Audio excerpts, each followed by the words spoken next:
Naghain uli ng diplomatic protest ang Department of Foreign Affairs laban sa China, kasunod ng mga panibagong insidente ng harassment sa West Philippine Sea. Kasama riyan ang insidente sa Baho de Masinloc nitong January 12 kung kailan ipinabalik ng China Coast Guard ang mga huling isda at seashells ng mga Pilipinong mangingisda.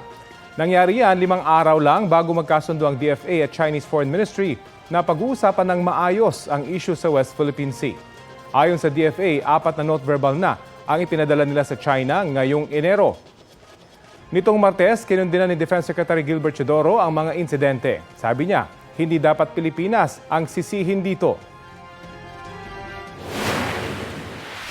We are not the ones encroaching on the exclusive economic zone of another country.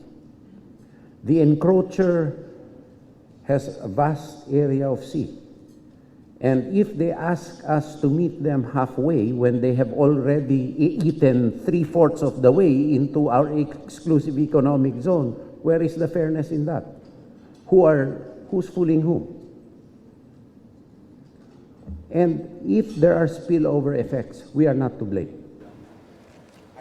Sinusubukan pang kunin ng pahayag ng Chinese Embassy kaugnay sa diplomatic protests at pahayag ni Chodoro. Kapuso, alamin ang maiinit na balita. Bisitahin at mag-subscribe sa GMA Integrated News sa YouTube. Sa mga kapuso abroad, samahan nyo kami sa GMA Pinoy TV at sa www.gmanews.tv.